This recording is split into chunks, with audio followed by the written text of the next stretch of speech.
नमस्कार दोस्तों, मैं अमित कुमार आप सभी का स्वागत करता हूं अपने इस चैनल बिजनेस आइडिया के एक नए एपिसोड में। आज हम लोग बात करने वाले हैं घर प्रॉपर्टी परचेस करने से पहले, घर खरीदने से पहले हमें किस बातों की सावधानी बरतनी चाहिए, किस तरह का प्रॉपर्टी हमें परचेस करना चाहिए, लोन का प्रोसेस कैसे करना चाहिए और बिल्डर से या सोसाइटी जो जहाँ से आप प्रॉपर्टी खरीद से क्या क्या पेपर लेने चाहिए, ताकि आप जो भी प्रॉपर्टी खरीद रहे हैं उसमें किसी तरह का आगे चलकर आपको किसी तरह की कोई परेशानी ना हो। तो इस वीडियो को अंत तक देखिए, एक एक करके हम सभी पॉइंट्स को समझेंगे और ये बहुत ही इम्पोर्टेंट वीडियो है। और आप जितने भी पॉइंट्स हैं उसको लिख के रखिए, आपको यही सारी चीज़ बिल्डर से या जिससे आप प्रॉपर्टी खरीदे उससे डिमांड करनी है। तो चलिए शुरू करते हैं। दोस्तों, कोई भी व्यक्ति अगर प्रॉपर्टी परचेज़ कर रहा है तो वो प्रॉपर्टी खरीदता है, आपको पता है, अपने मेहनत की, पैसे की, जो भी बचत करके, सेविंग करके। एक बहुत ही सपना होता है उसका कि अपना एक शहर में या गांव में या कहीं पर भी एक प्रॉपर्टी हो, तो वो सपने को पूरा करता है, अपने मेहनत की कमाई पूरी उसमें लगाता है। तो ये ज़रूरी है हमारे लिए ये जान लेना कि प्रॉपर्टी लीगल है या इलीगल है, उस पर लोन होगा या नहीं होगा। तो प्रॉपर्टी किस तरह की होती है दोस्तों? प्रॉपर्टी जो होती है, एक होती है अंडर कंस्ट्रक्शन, यानी कि कोई बिल्डिंग है जो अभी बनना शुरू हुई है। दूसरी होती है रेडी पोजीशन, यानी वो बिल्डिंग जो बन चुकी है, जहाँ पे आप डायरेक्ट जाके रह सकते हैं। और तीसरी होती है रीसेल। तो इनमें जो रेडी अंडर कंस्ट्रक्शन और रेडी पोजीशन है वो बिल्डर के अंडर होती है, और जो रीसेल होती है वो बिल्डर के अंडर भी हो सकती है और सोसाइटी के अंदर भी। दोस्तों, बिल्डर कौन होता है? बिल्डर वो होता है जो बिल्डिंग को बनाता है, और सोसाइटी वो होती है जो बिल्डिंग बनने के बाद उस बिल्डिंग का रख रखाव, जो संस्था, जो कमेटी मिलकर एक संस्था बनाती है, उसको सोसाइटी कहते हैं।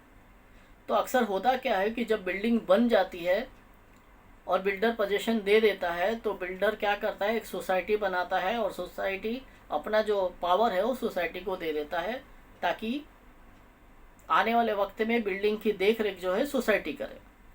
तो ऐसे सिचुएशन में अगर हम मान लेते हैं कि हम अंडर कंस्ट्रक्शन कोई प्रॉपर्टी लेने जा रहे हैं तो हमें क्या क्या पेपर लगेंगे? तो अंडर कंस्ट्रक्शन प्रॉपर्टी में हम जब भी प्रॉपर्टी खरीदने जाते हैं तो हमें कुछ इंपॉर्टेंट डॉक्यूमेंट लगते हैं, जैसे CC, plan copy, approved plan copy, development agreement. और उससे हमें डिमांड करना था कि उस बिल्डिंग पे जो कंस्ट्रक्शन हो रही है उस पर किन किन बैंकों का एपीएफ है। अब एपीएफ क्या होता है? Approved plan, approve project finance को एपीएफ कहते हैं।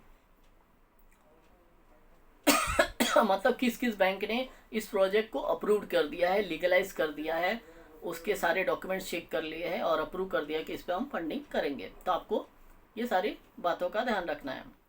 एक बार फिर से रिपीट करते हैं, क्या क्या पेपर मांगना है आपको। उससे plan copy, approved plan copy मांगना है, सीसी मांगनी है, और डेवलपमेंट एग्रीमेंट का कॉपी मांगना है, और साथ में एपीएफ नंबर। ये मांगने के बाद अगर मान लीजिए वो रेडी पोजीशन है सॉरी, अगर वो बिल्डिंग रेडी पोजीशन है तब भी हमें यही सारे पेपर्स लगेंगे, क्योंकि रेडी पोजीशन मतलब अभी भी बिल्डिंग बन के तैयार हुई है, नई बिल्डिंग है, तो पेपर्स हमें यही लेने हैं। साथ में हो सकता है अगर रेडी पोजीशन है, ज़्यादा टाइम हो गया तो ओसी भी आ चुका होगा, तो ओसी मांग लेंगे। अगर ओसी नहीं आया तो वही सीसी, प्लान कॉपी और डेवलपमेंट एग्रीमेंट और एपीएफ का लेटर। अगर प्रॉपर्टी रीसेल है,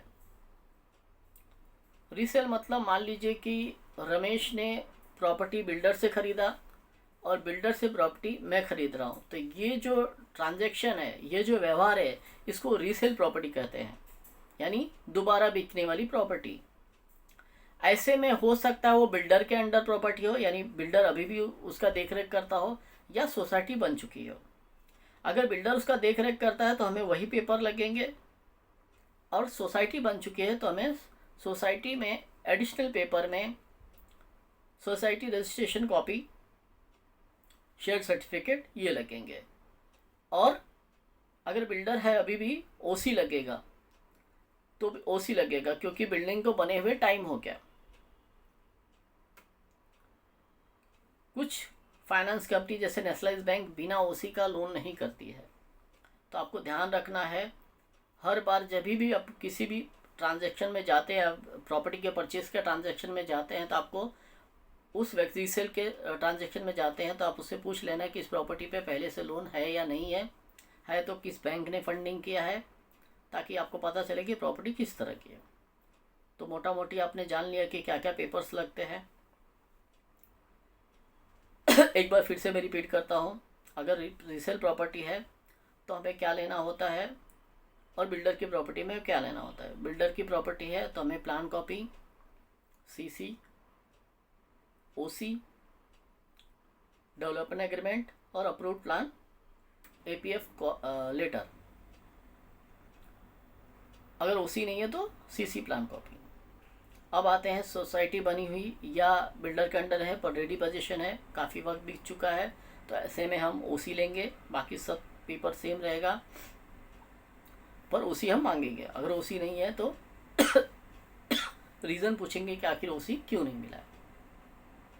अब आते हैं दोस्तों लोन के प्रोसेस में, और कहाँ पर जाकर आपका जो ये प्रॉपर्टी का ट्रांजैक्शन है वो फंसता है। दोस्तों मुझे 16 साल हो गया इस फाइनेंस के फील्ड में काम करते हुए। अक्सर देखा गया है कि कुछ लोगों को पूरी नॉलेज ना होने के कारण वो टोकन तो दे देते हैं, बाद में पता चलता है उनका बजट ही नहीं है उस प्रॉपर्टी को खरीदने की।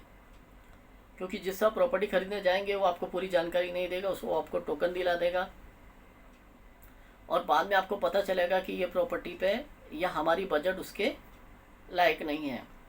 तो उसमें क्या क्या खर्चा लगता है ये भी आपको जानना ज़रूरी होता है। ऐसा नहीं है कि आप 30 लाख का प्रॉपर्टी ले रहे हो तो 30 लाख का लोन हो जाएगा।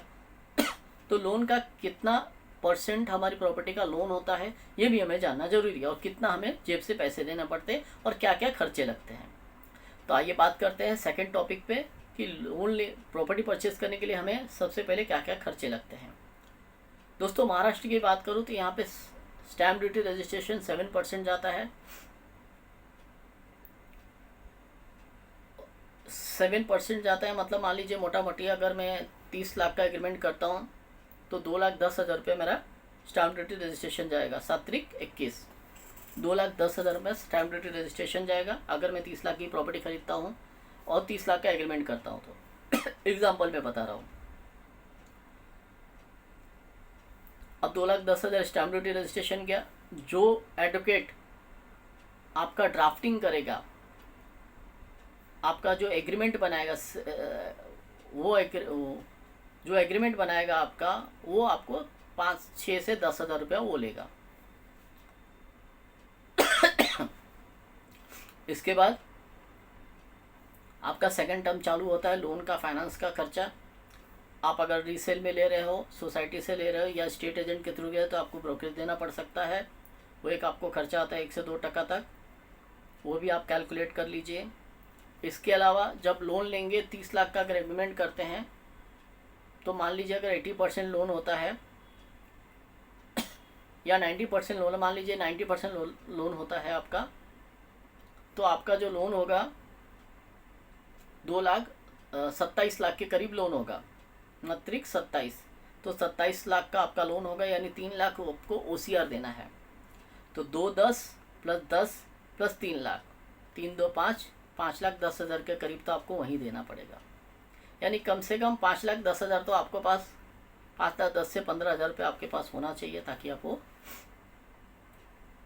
प्रॉपर्टी खरीदने का व्यवहार वो कर सके। अब आते हैं बैंक के सेगमेंट में, यानी बैंक से लोन लेते समय आपको क्या क्या खर्चा लगता है। ये तो हो गया प्रॉपर्टी खरीदते समय। मैं एक एग्जांपल बता रहा हूँ।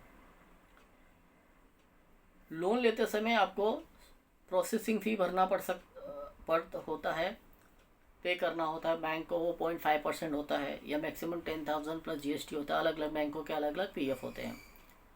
फ्रैंकिंग होता है 0.30 लोन अमाउंट का। मान लीजिए 30 लाख का लोन लिया आपने तो 0.30 उसका फ्रैंकिंग होता है, 9,000 के करीब लगभग। उसके बाद इंटीमेशन होता है। इंटीमेशन क्या होता है, जब रजिस्ट्रार ऑफिस आप लोन लेते हैं तो बैंक जो है रजिस्ट्रार ऑफिस को इंटीमेट करती है कि इस प्रॉपर्टी पे लोन चल रहा है एक इंटीमेशन फ़ी होता है जो पहले 1500 था, अब महाराष्ट्र स्टेट में ये 15,000 हो गया है। प्लस जो बंदा ये इंटीमेशन करता है वो भी 3,000 के करीब अपना फीस लेता है। तो इसमें जीएसटी भी लगता है, तो जीएसटी भी आपको देना पड़ेगा। अब आते हैं इसके अलावा आपको क्या सावधानी बरतनी है। तो बैंक के फीस तो आप मोटा मोटी समझ लीजिए कि एक 40 हज़ार रुपया आपको ये भी जाता है। तो 5-10 हो गया और 30,000 है, 5-40 हो गया आपका खर्चा। इसके अलावा आपको कुछ सावधानियां बरतनी है कि जब भी आप लोन लेते हैं, किसी भी बैंक से लोन लेते हैं, तो इस बात का आपको ध्यान रखना है, लोन देते समय बैंक आपको लोन के अलावा एक इंश्योरेंस देती है। वो प्रॉपर्टी इंश्योरेंस हो सकता है, लाइफ इंश्योरेंस हो सकता है। तो आपको ये लेना है कि नहीं लेना है। दोस्तों, इंश्योरेंस तो आपको लेना है क्योंकि आपकी सेफ्टी के लिए होता है, लेकिन ज़्यादातर बैंक और एनबीएफसी इसका कॉपी आपको देती नहीं है। तो आपको क्या सावधानी बरतनी है, कभी भी कोई भी बैंक या एनबीएफसी आपको लोन देती है तो आपको उससे पूछना है कि जो आप इंश्योरेंस मुझे दे रहे हो उसके बेनिफिट क्या है। और वो ज़बानी बेनिफिट नहीं सुननी है उसकी, उसको बोलना है कि आप ब्रोशर यानी उसका जो लिफलेट होता है, पैम्पलेट्स होता है, या उसके डॉक्यूमेंट्स पे जो लिखे होते हैं उसके हिसाब से आप मुझे बेनिफिट बताइए। और उससे उसका आप जो भी प्रीमियम है उसके हिसाब से आप उसका बॉन्ड पेपर लेना मत भूलिए, जो भी इंश्योरेंस आप लेते हैं। क्योंकि मैक्सिमम एनबीएफसी बैंक आपको इंश्योरेंस देगी, चाहे 50,000 का प्रीमियम हो, चाहे 60,000 का प्रीमियम हो, चाहिए। तो आपको क्या करना है, आपको फोर्सफुली बोलना है बैंक को कि हम आपका लोन ले रहे हैं, आपसे लोन ले रहे हैं, लेकिन जो आप इंश्योरेंस का प्रीमियम आप काट रहे हैं मुझे उसका बॉन्ड पेपर चाहिए। आपको पीछे लगे। दूसरी चीज़ क्या लेनी है आपको बैंक से, आपको लिस्ट ऑफ डॉक्यूमेंट लेना है कि क्या क्या जो आप ओरिजिनल पेपर बैंक को सबमिट करेंगे एग्रीमेंट डिसबर्समेंट से पहले, उसका एक एलओडी होता है जिसको लिस्ट ऑफ डॉक्यूमेंट कहते हैं, वो आपको लेना है। एक रिसीविंग बैंक देती है कि आपका ये पेपर हमने अपने पास जमा किया। दोस्तों, ओसीआर का पेमेंट यानी जो बिल्डर को आप पेमेंट करते हैं कभी भी कैश में ना करें, उसे चेक से पेमेंट करें, क्योंकि ये बैंक पे रिसिप्ट एज ए रिसिप्ट काम आता है और बिल्डर से आप रिसिप्ट ले लें। और इन सब चीज़ में पढ़ने से पहले सबसे पहली बात और बहुत इंपॉर्टेंट बात है, आप ट्रांस यूनियन सिविल में जाकर अपना सिविल स्कोर जरूर चेक कर लें। वो पता चला कि आपने पूरा प्रोसेस किया और आपका सिविल ख़राब है, कभी आपने लोन लिया नहीं भरा, क्रेडिट कार्ड लिया नहीं भरा उसकी वजह से आपका सिविल ख़राब हो गया, तो आपका लोन डिक्लाइन हो सकता है, रिजेक्ट हो सकता है। और जब भी आप रीसेल प्रॉपर्टी लेते हैं तो आपको चेन ऑफ एग्रीमेंट मिलेगा। जो भी जैसे रमेश ने बिल्डर से ख़रीदा, रमेश से मैंने ख़रीदा, तो 2 एग्रीमेंट आपको मिलेगा, एक तो बिल्डर और रमेश के बीच में और एक मेरे और उसके बीच में। ये सारे ओरिजिनल बैंक में जमा हो जाएंगे। तो दोस्तों, इस वीडियो बनाने का मकसद यह था कि मैंने अपने अनुभव से देखा है कि बहुत लोग प्रॉपर्टी तो ख़रीदते हैं पर उन्हें पता ही नहीं होता है कि खर्चा क्या लगता है, और ऐसे में वो टोकन दे देते हैं, स्टेट एजेंट से टोकन दिलवा देते हैं या वो खुद टोकन दे देते हैं। बाद में उनको पता चलता है कि ये खर्चा लगेगा और उनके पास बजट नहीं होता है, जिसके वजह से बहुत लोगों का कभी कभी पैसा भी डूब जाता है। अब रीसेल का प्रॉपर्टी खरीदते समय एक बात का ध्यान रखें कि जिससे आप प्रॉपर्टी खरीद रहे हैं उसका सोसाइटी का जो व्यक्ति जिससे प्रॉपर्टी का उसका सोसाइटी का कोई ड्यू तो नहीं है, तो आपको वो ड्यू क्लियर करवा के लेना है। किसी तरह का कुछ डिस्प्यूट्स नहीं, ये भी आपको ध्यान रखना है, पूछ लेना है कि आपका सोसाइटी के साथ कुछ ड्यू है, पुराना बकाया है, वो आपको क्लियर करना होगा। और एक आपको खर्चा लगता है ट्रांसफ़र फ़ी, या बिल्डर से आप प्रॉपर्टी खरीद रहे हैं तो वो डेवलपमेंट चार्ज लेता है, एक वो लमसम अमाउंट होता है, वो 1 लाख भी हो सकता है, 1.5 लाख भी हो सकता है। और अगर सोसाइटी से आप ले रहे हो तो 25 से 30 हज़ार के करीब वो फीस होता है, तो वो एक खर्चा आपका होता है। तो मोटा मोटी आप कैलकुलेट कर लीजिए कि अगर आप 30 लाख का प्रॉपर्टी खरीदते हैं, लगभग 6 से 6 लाख 6.5 लाख रुपया आपके पास होना चाहिए। क्योंकि अगर 90% लोन दिया तो 6 लाख, नहीं तो देखिए 30 लाख के नीचे एग्रीमेंट है, 30 लाख का एग्रीमेंट है तो बैंक 90% भी लोन देती है। 30 लाख से ऊपर अगर है तो आपको बैंक 80% लोन देती है, और 1 करोड़ से नीचे है और 70 लाख से ऊपर है तो 75% लोन मिलता है आपको, 75% लोन मिलता है, 25% आपको जेब से पे करना होता है। तो बैंक पूरा लोन नहीं देती है। और एक इम्पॉर्टेंट पॉइंट्स है, उसको भी ध्यान से सुन लीजिए। अगर आप अंडर कंस्ट्रक्शन प्रॉपर्टी ले रहे हैं, अंडर कंस्ट्रक्शन मतलब स्लैब वाइज, अभी आपने तीसरे माले पे फ्लैट बुक किया है जो बना ही नहीं है, आपका 2 ही माला रेडी हुआ है, ऐसे सिचुएशन में आप बैंक से लोन लेते हैं, समझो कि 40 लाख रुपए का, तो बैंक आपको 40 लाख पूरा नहीं देगी। जैसे जैसे वो फ्लैट रेडी होगा वैसे वैसे आपको बैंक लोन देगी, लेकिन रेशियो में, रेशियो मतलब अगर आप 80% लोन लेते हैं तो 20% आपको जितनी बार डिमांड आएगा 20% आप देंगे और 80% बैंक लोन देगी। तो दोस्तों, आपको प्रॉपर्टी को लेके, प्रॉपर्टी खरीदने से पहले अगर किसी भी तरह का डाउट है या किसी तरह की समस्या है तो आप मुझसे भी एडवाइस ले लेते हैं। मेरा नंबर है 9152044694। आप कमेंट में जाकर अपनी क्वेश्चन को भी रेज कर सकते हैं, या अगर महाराष्ट्र में हैं, मुंबई में हैं आप, तो आप हमसे, हमारे द्वारा लोन करना चाहते हैं या कुछ एडवाइस लेना चाहते हैं तो बिल्कुल आप एडवाइस ले सकते हैं। तब तक लिए जय हिंद।